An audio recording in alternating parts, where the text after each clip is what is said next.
성심과 함께하는 철학 산책. 바빌론 부자들의 돈 버는 지혜 제 18장. 바빌론의 낙타 상인. 사람은 굶주릴수록 정신이 맑아지고 음식 냄새에도 민감해진다. 타르카드는 이렇게 생각했다. 그는 이틀이나 굶었다. 이틀간 먹은 것이라곤 남의 정원에서 훔쳐먹은 작은 무화과 2개뿐이었다. 배가 부르도록 먹고 싶었지만 그럴 수 없었다. 화가 잔뜩 난 여자가 큰 소리로 고함치며 쫓아왔기 때문이다. 타르카드는 시장으로 내달렸다. 여자의 날카로운 소리가 아직도 귓가에 맴돌았다. 덕분에 시장에 장보러 나온 여인의 바구니에서 과일을 슬쩍하고 싶은 유혹을 참을 수 있었다. 지금까지 시장에 자주 나왔지만 음식 냄새가 이토록 향기로운진 몰랐다. 맛있는 냄새를 뒤로하고 시장을 빠져나와 여인숙으로 발걸음을 옮겼다. 여인숙 옆에 식당이 보였다. 혹시 아는 사람을 만날지도 모른다는 생각으로 식당 근처를 어슬렁댔다. 아는 사람을 만나면 동전 한 냥이라도 빌릴 생각이었다.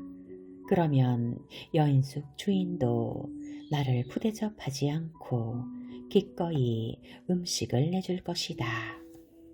한창 망상에 빠져있던 타르카드는 가장 만나고 싶지 않은 사람과 마주치고 말았다. 그 사람은 키 크고 마른 낙타 상인 다바시르였다. 타르카드는 여기저기서 돈을 빌렸는데 그중 다바시르는 가장 껄끄럽고 불편한 사람이었다. 돈을 갚겠다는 약속을 몇 번씩이나 지키지 못했기 때문이다. 타르카르를 발견한 다바시르의 얼굴이 밝아졌다. 어이, 타르카드 아닌가? 이렇게 만나다니 잘됐네. 전에 빌려준 은화 1냥과 동전 2냥을 받아야겠네. 마침 오늘 돈 쓸 때도 있어서 말일세. 자네 왜 아무 말도 없나? 설마 돈이 없는 건가? 타르카드는 우물쭈물하며 아무 말도 하지 못했다. 얼굴이 붉게 달아올랐다. 뭐라고 변명이라도 하고 싶었지만 이틀이나 굶어서 말할 기운도 없었다. 맥없는 목소리로 중얼거렸다. 죄송합니다. 오늘은 은화도 동전도 없습니다. 다바시르도 호락호락하지 않았다. 그럼 다른 데서 구해서라도 가져오게. 옛 친구인 자네 아버지 얼굴을 봐서 돈을 빌려줬는데 말이지. 운이 없다 보니 되는 일이 하나도 없습니다. 하는 일마다 불운이 따라다닙니다. 운이 없다고? 자네가 만든 문제를 신의 탓으로 돌리는 겐가? 불운은 자네처럼 돈을 빌릴 생각을 하는 사람을 따라다니는 법일세. 나랑 같이 가세. 마침 나도 배가 고프니 뭐라도 먹으면서 이야기를 해주겠네. 타르카드는 다바시르의 따끔한 말에 움찔했다. 한편으로는 기뻤다. 다바시르의 말은 밥을 사준다는 뜻이었기 때문이다. 이틀이나 굶었으니 다바시르를 따라갈 수밖에 없었다. 다바시르는 식당 한쪽 구석으로 타르카드를 데려갔다. 식당 주인이 미소를 지으며 다가왔다. 다바시르는 식당 단골이었다. 거침없이 자연스럽게 말했다. 빵과 야채를 듬뿍 가져오고 노릇노릇 잘 구운 염소 다리도 하나 주게. 배가 고프니 많이 가져오게. 그리고 이 친구에게는 물 한 잔 주게. 날이 더우니 시원한 걸로 말일세. 타르카드는 심장이 내려앉는 기분이었다. 다바시르가 염소 다리를 맛있게 뜯는 동안 물이나 마시고 있어야 한다니. 그렇지만 아무 말도 할 수 없었다. 다바시르는 타르카드의 마음 따윈 신경 쓰지 않았다. 다바시르는 식당에서 만난 지인들에게 미소를 짓고 손을 흔들더니 말을 이었다. 우르파에서 막 돌아온 여행자에게 들은 얘기가 있네. 어떤 부자가 돌조각을 아주 얇게 잘라 창문을 만들었다고 하더군. 그 돌은 노란색인데 돌을 통해 바깥 세상을 볼 수 있을 정도로 얇다고 하네. 여행자가 그 창을 통해 세상을 보니 세상이 실제와는 다른 색으로 보였다고 하더군. 자네는 어떻게 생각하나? 사람에 따라 세상이 다른 색으로 보일 수 있다고 생각하나? 타르카드는 통통한 염소다리에 마음을 빼앗긴 채 말했다. 아마도요. 나는 그것이 진실임을 아네. 나도 세상을 다른 색으로 본 적이 있거든. 내 이야기를 해주겠네. 그리고 내가 어떻게 세상을 원래의 색으로 보게 되었는지도 말일세. 옆에 앉은 손님이 주변 사람들에게 다바시르가 이야기를 들려준대 라고 말하며 다바시르 근처에 자리를 잡았다. 다른 손님들도 음식을 들고 와 반원형으로 둘러앉았다. 타르카드의 귓가에 사람들이 음식을 우적우적 씹는 소리가 유독 크게 들렸다. 야속하게도 다바시르는 고기 한 점 권하지 않았고 빵 한 조각도 나눠주지 않았다. 다바시르는 염소 다리를 한 입 뜯고 이야기를 시작했다. 내가 들려주는 이야기는 내가 낙타 상인이 된 사연이네. 혹시 내가 한때 시리아에서 노예 생활을 했다는 사실을 아는 사람이 있는가? 사람들이 놀라서 웅성거렸다. 다바시르는 만족스러운 표정을 지으며 이야기를 이어갔다. 젊었을 때 나는 아버지에게 말 한 장 만드는 방법과 장사하는 방법을 배웠네. 아버지 가게에서 일하면서 결혼도 했지. 성실하게 열심히 일했어. 그렇지만 특별한 기술이 없어서 돈벌이는 영 신통치 않았네.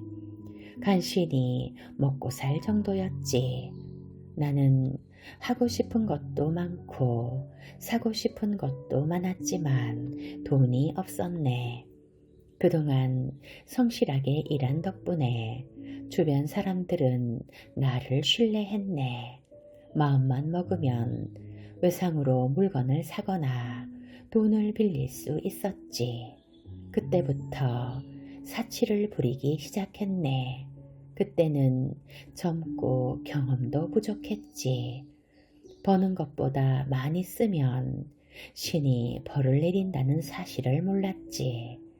나는 마음껏 멋진 옷을 사입고 아내에게도 사치품을 사주었네. 한동안은 빌린 돈을 잘 갚았고 문제가 없었지. 하지만 시간이 흐르자 상황이 나빠지기 시작했네. 내가 버는 돈으로는 빌린 돈을 갚을 수 없게 됐지. 빚쟁이들이 돈을 갚으라며 독촉하기 시작했네. 내 삶은 그렇게 망가지기 시작했어. 나는 급한 대로 친구에게 돈을 빌려 돌려막았네. 하지만 친구들의 돈을 갚을 방법도 없었네. 상황은 점점 나빠졌지. 아내는 더는 나와 못 살겠다며 친정으로 돌아가 버렸네. 그러자 나는 바빌론을 떠나기로 마음먹었네. 다른 도시로 가서 새로운 기회를 찾아보기로 했지. 그 후 2년 동안 도시를 돌아다니며 장사하는 상단에서 쉬지 않고 열심히 일했네. 하지만 성공하지 못했지. 나는 좌절했네. 그러다가 사막을 활보하며 상단을 터는 도적단에 들어갔지. 지금 생각하면 참으로 부끄러운 짓이지. 세상을 잘못된 눈으로 바라보고 있었던 것이지. 돌을 얇게 잘라 만든 노란색 창으로 세상을 바라본 것처럼 말일세. 그때는 내가 얼마나 바닥으로 떨어졌는지 깨닫지 못했네. 첫 번째 도적질은 멋지게 성공했지. 황금, 비단, 값진 상품을 손에 넣었지. 약탈한 돈은 흥청망청 써버렸네. 두 번째 도적질은 운이 안 좋았네. 상단을 습격해서 물건을 터는데 성공했지만 상단을 보호하기로 한 원주민들이 우리를 공격해 왔지. 도적단 두목급 2명이 죽고 나머지는 모두 사로잡혔네. 우리는 다마스쿠스로 끌려가 발가벗겨진 채 노예로 팔리는 신세가 되었지. 나는 은화 2냥에 시리아 사막 족장에게 팔렸네. 다른 노예들처럼 머리를 짧게 깎고 하체만 겨우 가린 옷을 입었지. 젊은 치기에 나는 이것도 모험이라고 생각했어. 어느 날 나는 족장의 부인들에게 불려갔네. 족장은 나를 내시로 만들어 놀이개로 삼아도 좋다고 부인들에게 말했지. 그때 나는 내 처지를 깨달았네. 사막 사람들은 거칠고 호전적이어서 도망칠 생각은 꿈도 꾸지 못했지. 4명의 부인이 나를 훑어볼 때 나는 두려움에 떨었어. 어떻게든 동정심을 얻어내는 방법을 궁리할 수밖에 없었지.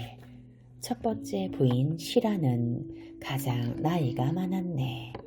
나를 보는 그녀의 얼굴에는 아무 표정이나 감정도 없었지. 나는 그녀에게 동정을 얻는 건 포기했네. 둘째 부인은 미인이었지만 나를 지렁이라도 보는 것처럼 경멸스러운 눈초리로 바라보았네. 나머지 부인들도 마찬가지였지. 나를 볼 때마다 광대라도 본 것처럼 킥킥대며 웃었지. 부인들의 결정을 기다리는 시간은 마치 영겁의 시간 같았네. 부인들은 서로 결정을 미뤘어. 내가 어떻게 되든 상관없다는 분위기였지. 마침내 첫째 부인이 차가운 목소리로 말했어. 노예는 지금도 많습니다. 하지만 낙타를 다루는 사람은 별로 없습니다. 잘 다루는 사람은 더욱더 없고요. 오늘만 해도 그래요. 어머니가 열병으로 쓰러져서 집으로 가고 싶은데 믿고 맡길 만한 노예는 없지요. 이 노예가 낙타를 잘 다룰 수 있는지 물어봐 주십시오. 족장이 나에게 물었네. 낙타에 대해 아는 걸 말해보라. 나는 내심 기뻤네. 하지만 내색하지 않고 대답했지. 낙타가 무릎 꿇게 할 수도 있고 짐도 잘 실을 줄 압니다. 또 낙타가 지치지 않게 잘 관리하면서 장거리 여행을 할 수 있습니다. 필요하다면 낙타의 장비도 고칠 수 있습니다. 제법이군. 시라, 이 녀석에게 당신 낙타를 맡기면 괜찮을 것 같군. 그렇게 첫째 부인 시라의 노예가 되었지. 나는 낙타를 몰고 그녀의 어머니 집으로 장거리 여행을 시작했네. 기나긴 여행을 하면서 나는 기회를 보아 그녀에게 감사를 표하고 내 이야기를 했네. 원래 노예는 아니었고 자유인이었다고. 바빌론에서 말 한 장 만드는 일을 했었다고 말이지. 하지만 그녀가 던진 말에 나는 당황했네. 하지만 나는 그녀의 말을 곰곰이 생각하며 나를 돌아볼 수 있었지. 너의 나약함 때문에 노예가 되지 않았나. 그런데 어떻게 자유인이라는 말이 입에서 나오나. 출생이 어떻든 노예의 영혼을 가지고 있으면 노예가 되는 법이다. 물이 늘 수평을 유지하는 것처럼 당연한 결과다. 마찬가지로 자유인의 영혼을 가진 사람은 어떤 난관이 있더라도 결국 명예롭고 존경받는 사람이 되는 법이다. 나는 1년 동안 노예로 살았네. 하지만 영혼까지 노예로 살 순 없었지. 그러던 어느 날 시라가 내게 물었네. 저녁 때가 되면 다른 노예들은 서로 어울리며 즐겁게 지내는데 너는 왜 혼자 천막에 있느냐?